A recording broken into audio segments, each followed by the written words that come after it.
Sabe, uma lei no papel é só tinta, é um texto mudo. Exato. O que dá voz para ela, o que faz com que ela realmente aconteça no nosso dia a dia, é a interpretação.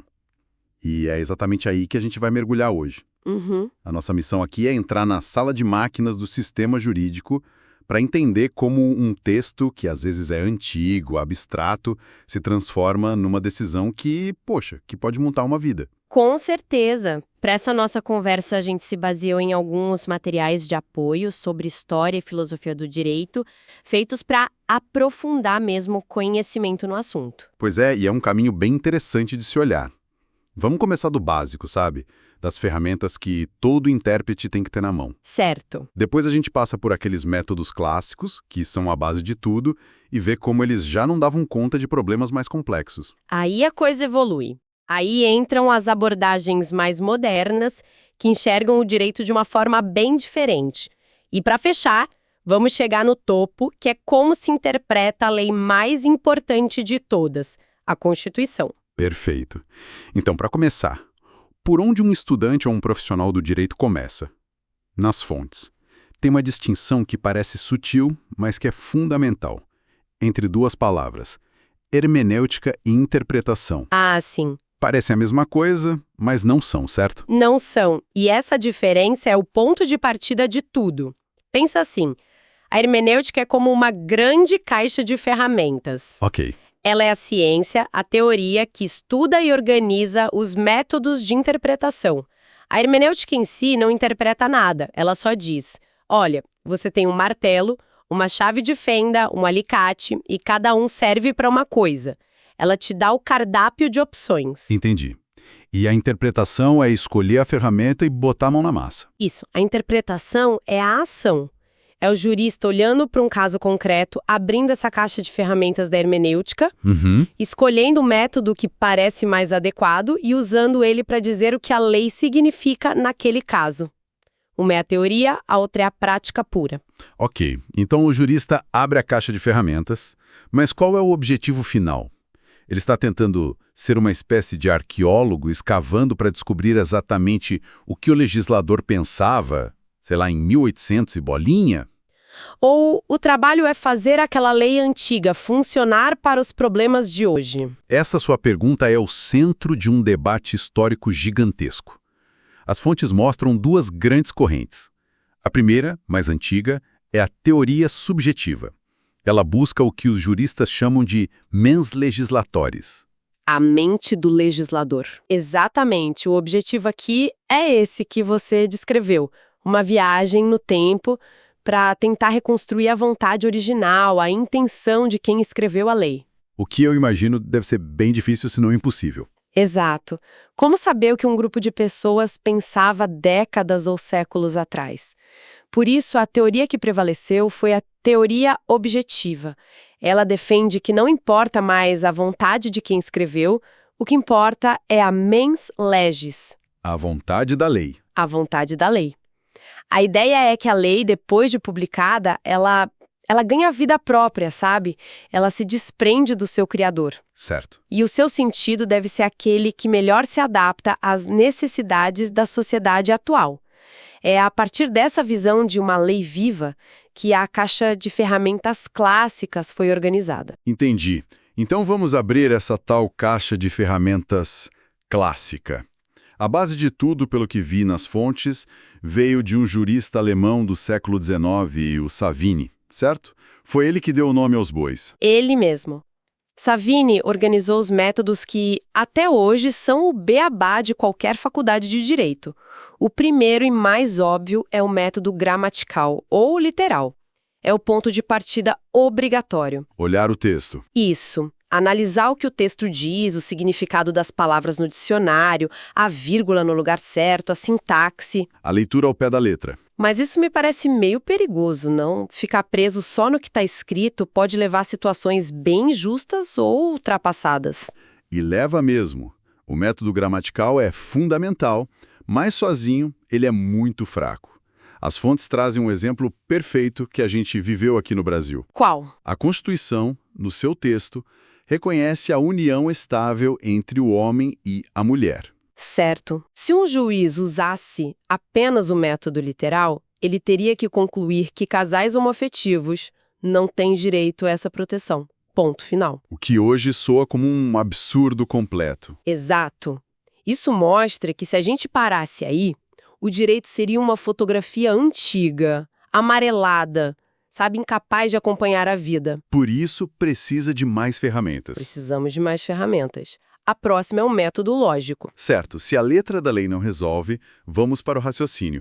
Aqui a coisa fica mais estruturada, quase matemática, eu imagino. Isso. A ideia é usar a lógica dedutiva, o famoso silogismo.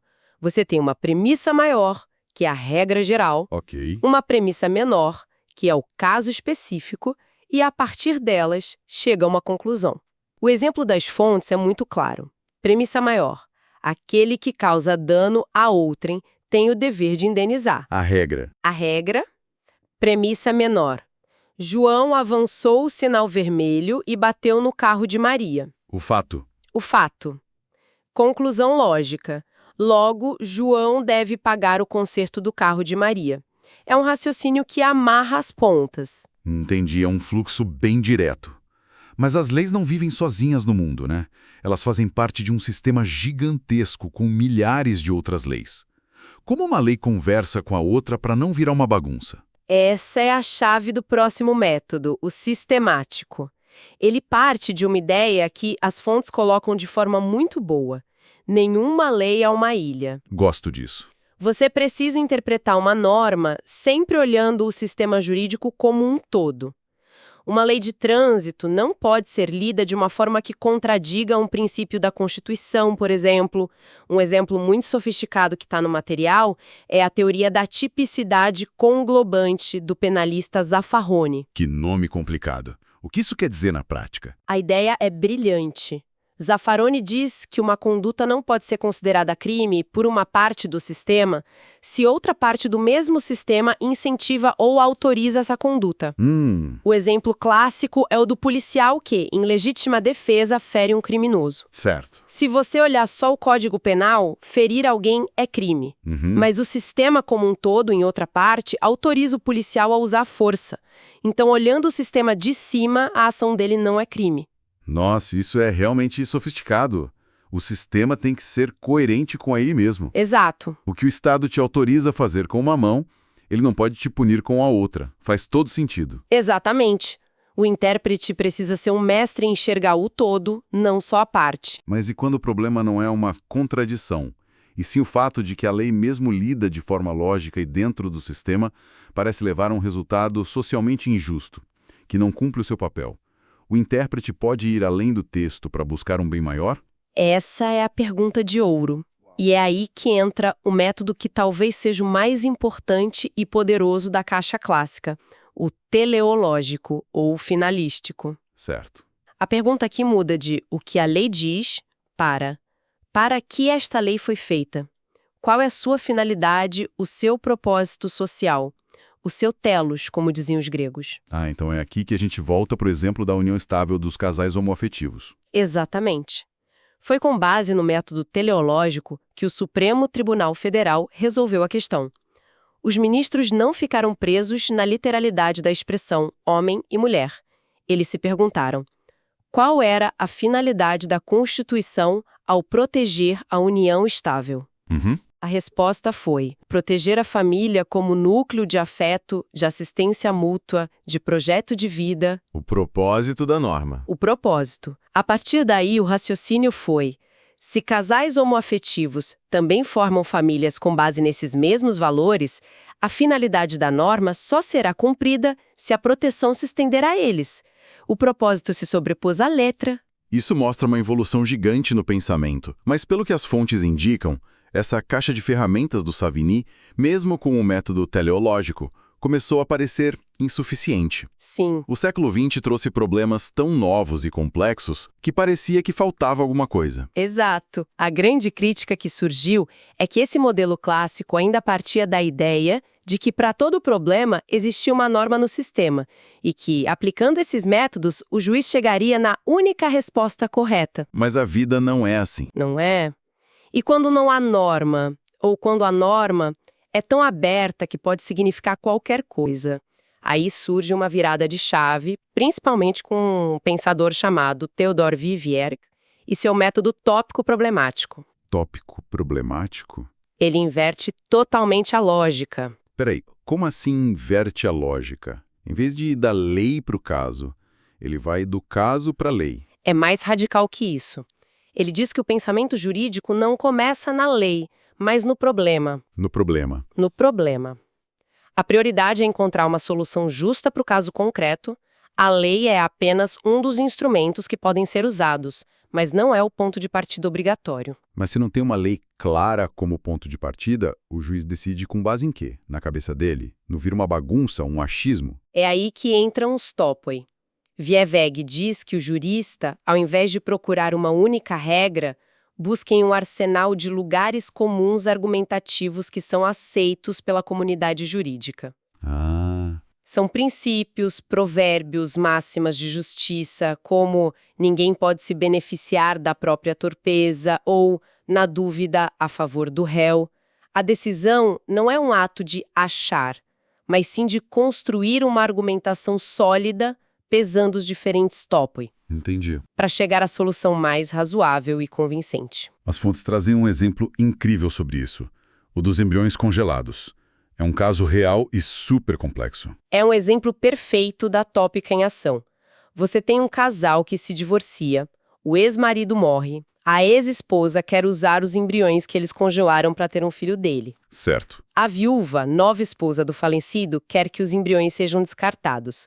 Não existe uma lei no Brasil que diga, em caso de morte, faça X com os embriões. É um limbo jurídico. Total. O que um juiz faz? Pela tópica, ele não procura uma lei que não existe. Ele mapeia o problema e os topa em conflito. E quais seriam? De um lado, o direito ao planejamento familiar e o projeto de vida da ex-esposa. Do outro, o respeito à vontade do falecido, que talvez não quisesse ter um filho póstumo, e os direitos sucessórios da viúva. Muitos fatores. A decisão será uma construção, uma ponderação cuidadosa desses argumentos para aquele drama humano específico. Essa ideia de construir a solução é muito forte e me lembra outra ideia revolucionária das fontes, a de Friedrich Müller, que diferencia o texto da lei da norma jurídica. Parece que eles estão na mesma sintonia, não? Totalmente. Müller vai ainda mais fundo. Ele cria um método hermenêutico concretizador. Para ele, o texto da lei que está no papel é só a ponta do iceberg. Só o começo. Só.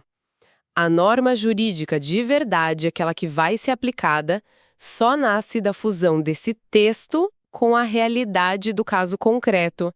A fórmula dele, que é genial de tão simples, é norma igual a texto plus realidade. Norma é igual a texto mais realidade. Gosto disso. Como funciona na prática? O exemplo do sigilo de correspondência que está nas fontes ilustra isso de forma brilhante. Vamos lá.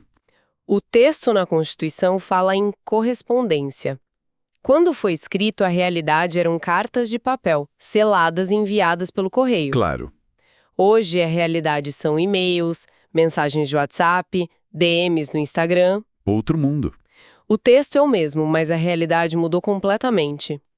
O que o juiz faz? Ele concretiza a norma.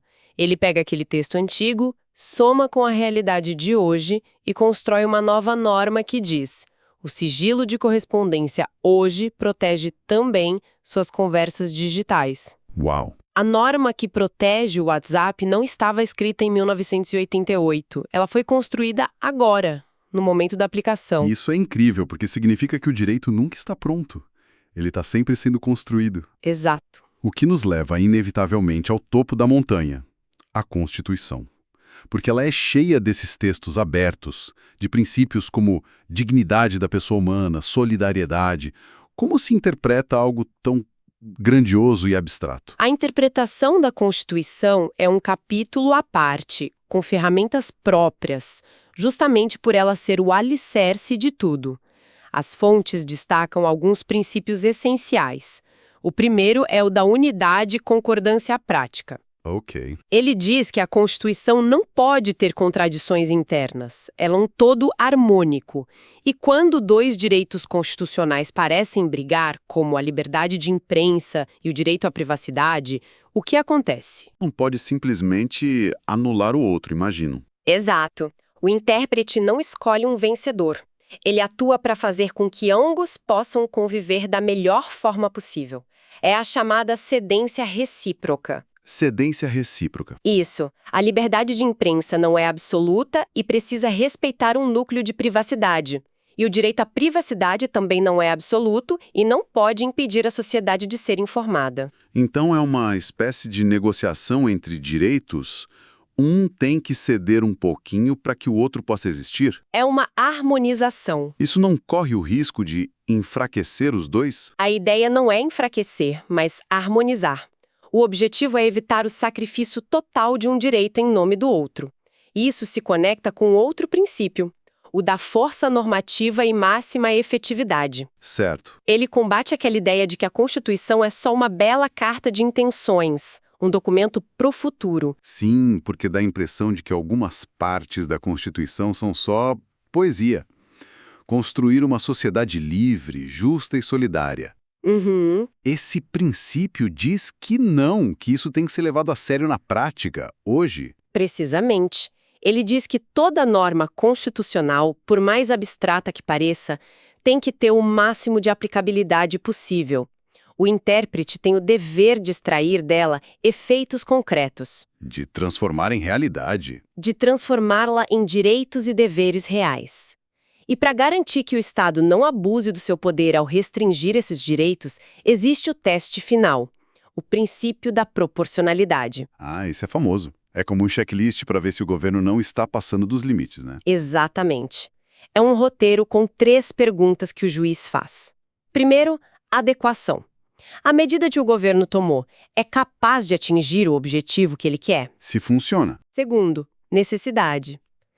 Essa é a medida mais suave possível, ou existia outra forma de atingir o mesmo objetivo com menos sacrifício para o cidadão? Se não dava para fazer mais leve. E, por fim, a proporcionalidade em sentido estrito. O benefício que essa medida traz para a sociedade é maior do que o prejuízo que ela causa ao indivíduo que teve seu direito restringido. A conta fecha. A conta fecha. Se a resposta para qualquer uma dessas perguntas for não, a medida é inconstitucional. Que jornada! A gente saiu de uma visão quase de detetive do passado, tentando adivinhar a cabeça do legislador, passou por uma caixa de ferramentas super lógica e chegou nesse intérprete que é quase um arquiteto, construindo o significado do direito a partir dos problemas reais, usando a Constituição como a planta baixa de tudo. Bela analogia. A interpretação deixou de ser um ato mecânico para se tornar a atividade mais nobre e desafiadora do jurista. É uma transformação profunda. E essa jornada toda nos deixa com uma reflexão final, que vem de uma das teorias mencionadas nas fontes, a de Peter Haberlin. Certo. Ele fala numa sociedade aberta dos intérpretes. E a ideia dele é que não são só os juízes, advogados e promotores que interpretam a Constituição. Quem mais? Todos que vivem sob ela são, de alguma forma, seus intérpretes legítimos. Interessante. Exploramos em detalhe como os especialistas fazem isso, mas a teoria dele levanta uma questão final para todos nós.